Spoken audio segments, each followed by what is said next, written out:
আসসালামু আলাইকুম বন্ধুরা, আশা করি আপনারা সকলেই ভালো আছেন। একবার নবীজি সাল্লাল্লাহু আলাইহি সাল্লাম তার সাহাবীগণদের নিয়ে দিন প্রচারের জন্য সফরে বের হয়েছিলেন। এই সফর ছিল মরুভূমির সফর।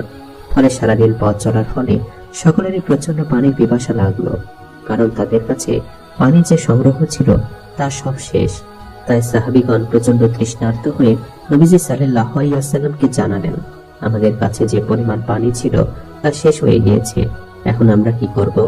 তখন নবীজি সাল্লাল্লাহু আলাইহি সাল্লাম আলী রাদিয়াল্লাহু তাআলা আনহু ও আরেকজন সাহাবীকে পাঠালেন পানির খোঁজে। ফলে তারা দুজনে পানির খোঁজে এদিক সেদিক অনেক ঘোরাঘুরি করলেন, কিন্তু কোথাও পানি দেখতে পেলেন না। ইতিমধ্যে দেখলেন এক বৃদ্ধা 2 মশক পানি নিয়ে উঠে চড়ে যাচ্ছে। তারা ভাবলো, এই তো পানির সন্ধান পাওয়া গেছে, এই বুড়ির কাছে জিজ্ঞেস করলে পাওয়া যাবে পানির সন্ধান। কিন্তু তারা বুড়ির কাছে গিয়ে পানির সন্ধান করতে হতাশ হলেন। যখন বুড়ি বলল, এখান থেকে পানির দূরত্ব 1 দিনের রাস্তা, গতকাল এ সময় আমি পানি নিয়ে রওনা হয়েছি। বুড়ির মুখে এ কথা শুনে তারা ভাবলেন, কি করা যায়। অগত্যা তারা বুড়িকে বললেন, বুড়িমা, আপনি যদি একটু কষ্ট করে আমাদের সাথে আসতেন তাহলে খুব ভালো হতো। বুড়ি তাদের কথায় রাজি হয়ে গেল এবং তাদের সাথে পথ চলতে শুরু করলো। কিছুক্ষণ পর তারা বুড়িকে নবীজির কাছে নিয়ে এলেন।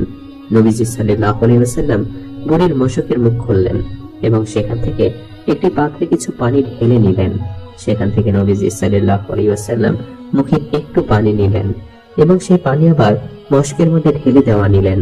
তারপর মশকের উপরের মুখ বেঁধে দেওয়া হলো এবং নিচের মুখ খুলে দেওয়া হলো। ফলে ট্যাপের মতো সেখান থেকে পানি বের হতে লাগলো। তারপর সবাইকে বলা হলো, এখান থেকে পানি নাও, নিজেরা পান করো এবং তোমাদের বাহন জন্তুকে খাওয়াও। সকলে পানি নিল।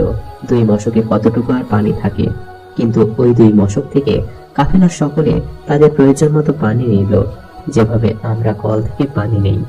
এমনকি সেই পানি থেকে কেউ কেউ গোসলের পানিও নিল। বুড়ি দাঁড়িয়ে দাঁড়িয়ে সব দেখছিল আর অবাক হচ্ছিল, আর তার বিষয়ে সীমা রইল না। সামান্য 2টা মশকে আর কতটুকু পানি থাকতে পারে, কিন্তু তার চোখের সামনে এই 2 মশক থেকে শত শত মশক পানি নেওয়া হলো। এ দেখে আজব ঘটনা। সকলে যখন নিজ নিজ প্রয়োজন মতো পানি সংগ্রহ করলো, বুড়ির মশক বুড়িকে ফিরিয়ে দেওয়া হলো। বুড়ি দেখলো তার মশক থেকে এত পানি নেওয়ার পরও এর পানি এতটুকু কমেনি, বরং আগের চেয়ে আরো পূর্ণ দেখা যাচ্ছে। তখন নবীজি সাল্লাল্লাহু আলাইহি সাল্লাম বললেন, আপনি তো দেখছেন আপনার পানি একটু কমেনি, আসলে আপনার পানির মাধ্যমে আল্লাহ আমাদের পানি পান করালেন। এরপর নবীজি সাহাবীদের বললেন, একটি কাপড় বিছাও এবং তার জন্য যে যা পারো হাদিয়া দাও। কেউ দিল খেজুর, কেউ আটা, কেউ জব। ফলে অনেক খাবার জমা হলো বুড়ির জন্য।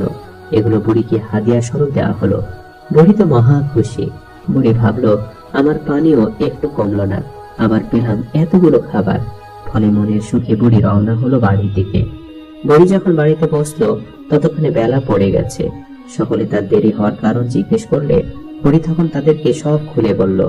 বুড়ি বলল, মুহাম্মদ নামে যে লোকটা নিজ বাপদাদার ধর্ম ত্যাগ করেছে, তার 2 জন লোক আমাকে তার কাছে নিয়ে গেল।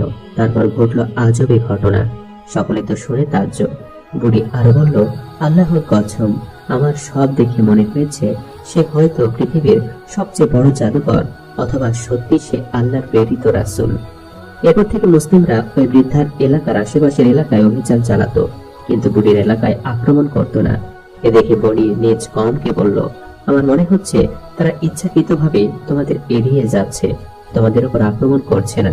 তোমরা ভেবে দেখো ইসলাম গ্রহণ করবে কিনা। তার কথায় সবাই রাজি হয়ে গেল এবং ইসলামের ছায়াতলে আশ্রয় নিল। সূত্র সহিহ বুখারী, হাদিস 344।